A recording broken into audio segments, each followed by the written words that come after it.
tasawuf. Kalau Wahabi dia memang tolak lah, dia kata mana boleh tengok Allah Ta'ala. Macam mana boleh mimpi Allah Ta'ala? Jadi kami pernah tanya guru kami kan, wahai Allah lah wahai guru kan, tanya Syekh kami, Syekh Jamal Farouk. Beliau ni seorang profesor madya, bahagian dakwah, dia dalam kuliah dakwah tapi mengajar akidah.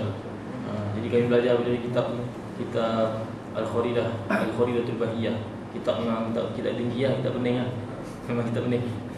Cerita ni semua. Sebab kita belajar sekolah tu akidah senang kan. Belajar sifat 20 Allah wujud kidah bapak. Kali bila masuk dalam punya pening kan. Saya kata apa peningnya ini kitab Al-Kharidatul Bahiyah ni, cuma kau baca ni mukadimah ni.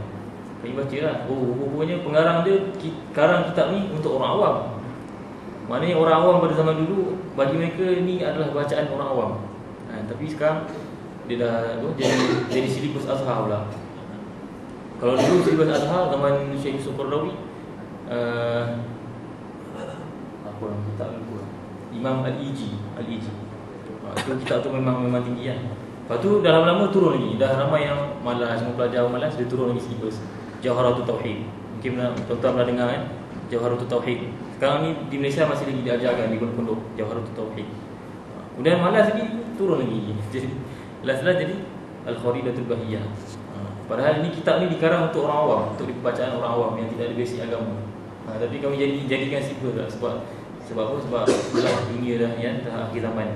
Kemampuan kita dah tak sama macam orang dulu. Kesungguhan kita, kelemahan kita sendirilah. Jadi apa tadi cerita lupa. Kami pernah tanya, boleh tak melihat Allah?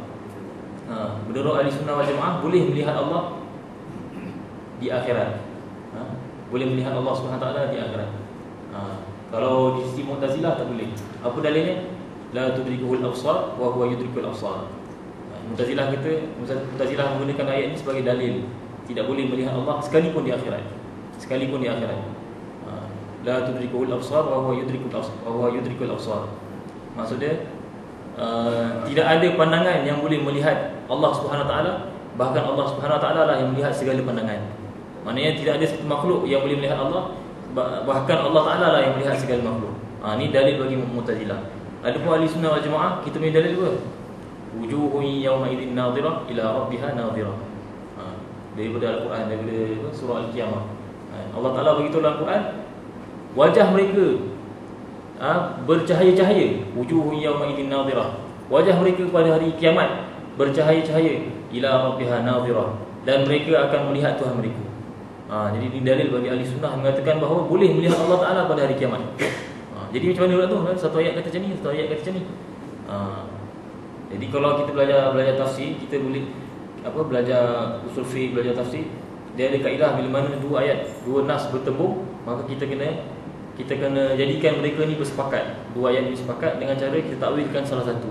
Jadi Ahli Sunnah menakwilkan ayat tadi tu, la tudrikul absar wa huwa yudrikul absar, yang kata tidak boleh melihat itu ialah di dunia ini. Di dunia ni. Adapun di akhirat, ayatnya tadi tu, wujuhu yawma idzin nadhirah ila rabbiha nadhirah. Kemudian kita ada dalil satu lagi, dalil hadis Nabi sallallahu alaihi wasallam, innakum satarawna rabbakum. Innakum satarawna rabbakum. Sambungannya tak ingat. Sebab kita biasa bila periksa kita hafal potongan yang diguna pakai untuk jadi dalil untuk itu je. Jangan hadis-hadis penuh ni kita tak hafal.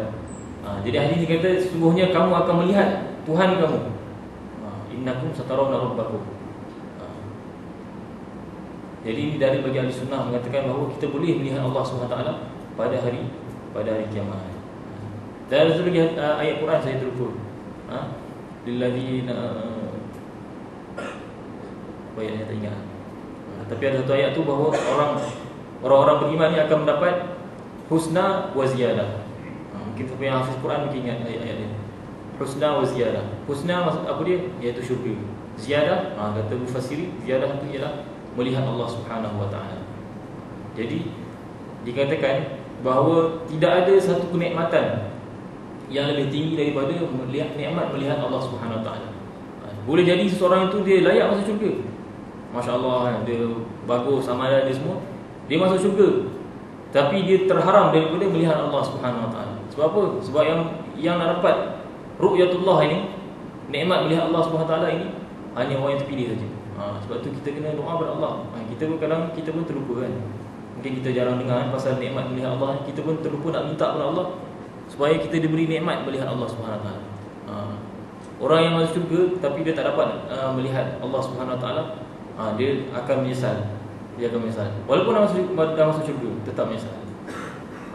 Jadi balik pada kisah tadi. Jadi saya pun bagi tahulah Syekh, tapi ada satu kisah kata Imam Ahmad bin Hanbal melihat Allah Taala dalam mimpi.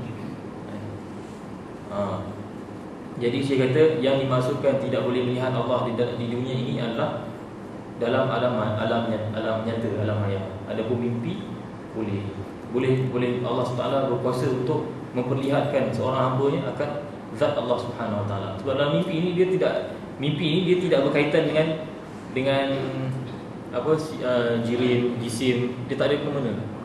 Kejap-kejap kita pergi sana kan, kita mimpi kan, pergi Amerika, betul pergi Mesir, di berayau. Mimpi semua benda kita boleh mimpi kan. Jadi mimpi ni dia tak ada kaitan dengan jirim dan jisim. Jadi bila seseorang itu melihat Allah SWT, bukanlah maknanya dia melihat satu jirim. Allah Taala bukan jirim, bukan jisim. Sebab apa? Jirim dan jisim ni adalah makhluk dari Allah SWT.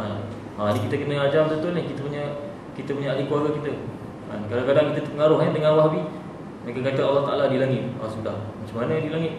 Mereka kata Allah Taala ada tangan, ada kaki, yadullah fawqa aydihim. Tangan Allah di atas tangan mereka. Macam mana pula tu? Bila kita kata Allah bertangan, maknanya Allah serupa dengan makhluk. Kita ada ayat lain. Kita ada ayat lain yang menafikan yang Allah Taala ni tidak menyerupai makhluk. Apa ayatnya tu? Lupa dah. Kita ada ayat lain. Jadi semua ayat dalam Quran ni dia bukannya semua benda, dia ada dalam bahasa Arab ni ada dua. Satu perkataan tu boleh jadi dia adalah hakiki. Hakiki ni makna sebenar, makna yang betul-betul makna. Dan boleh jadi dia bermakna majazi. Majazi ni maksudnya kiasan. Jadi apa-apa sifat ataupun apa-apa khabar yang disandarkan kepada Allah Subhanahu Wa Taala yang berlawanan dengan kekuasaan Allah, dengan sifat Allah SWT yang Maha Esa itu, maka kita kena takwil ataupun kita serahkan makna kepada Allah SWT. Jangan kita tetapkan makna dia sebagai makna zahir. Contoh Ar-Rahmanu ala arsy istawa. Ar-Rahman iaitu Allah SWT beristiwa di atas arasy. Beristiwa di atas arasy. Yang antara dua je. Imam Ibn Hajar dalam satu bari berkata, Imam Nawawi juga berkata, semua imam-imam yang mensyarahkan hadis, semuanya berkata antara dua je. Sama ada kita mentakwilkan. Kalau mutaakhirin, golongan khalaf, selepas yang mereka yang hidup selepas 300 Hijrah, mereka mentakwilkan. Sebab apa? Sebab kalau kita tak takwil nanti orang susah, nanti orang banyak tanya kan. Adapun sahabat Nabi SAW mereka tak takwil, mereka semua tafwid. Tapi nanti kita cerita. Takwil ni maksudnya kita tengok pada konteks bahasa Arab, istiwa tu berapa banyak makna yang ada bagi istiwa. Kemudian kita ambil makna yang sesuai dengan Allah Subhanahu Wa Taala. Istiwa, salah satu makna dalam bahasa Arab ialah istaula, iaitu memerintah. Jadi kita takwil bukan dengan akal kita, bukan dengan kita punya ikut suka hati kita, tapi kita takwil dengan bahasa tu sendiri. Sebab Allah Taala turunkan Al-Quran dalam bahasa Arab. Jadi bila ulama mentakwil ayat-ayat yang seolah-olah berzahirnya menyatakan bahawa Allah Taala serupa dengan makhluk. Sebab istiwa ni maksud asal dia macam ni lah. Ni istiwa, dia duduk atas ni. Istiwa. Istiwa. Jadi apa-apa ayat yang seolah-olah menggambarkan bahawa Allah Taala serupa dengan makhluk ni, ulama kata antara dua saja. Sama ada kita takwilkan dia, tapi takwil bukan dengan takwil ikut suka hati. Kalau Mu'tazilah mereka takwil ikut suka hati. Kita takwil dengan bahasa itu sendiri. Bahasa itu sendiri menyuruh kita membawa makna pada makna begitu. Istiwa iaitu istilah atau istaula. Bila mana kita kata Ar-Rahman 'ala al-'arsy istawa, maksudnya Allah Taala menguasai atas segala makhluknya. Bukannya duduk atas arasy. Dan golongan salaf yang sebenar, bukan salaf yang mengaku salaf, bukannya golongan khalaf, golongan sekarang Wahabi sekarang yang mengaku salaf. Itu bukan salaf. Salaf ni yang dulu, bukan sekarang ni. Golongan salaf yang sebenarnya mereka kata tafwid. Apa dia tafwid? Tafwid maknanya kita serah kepada Allah. Jadi bila golongan tafwid ni, ahli tafwid, bila mana kita tanya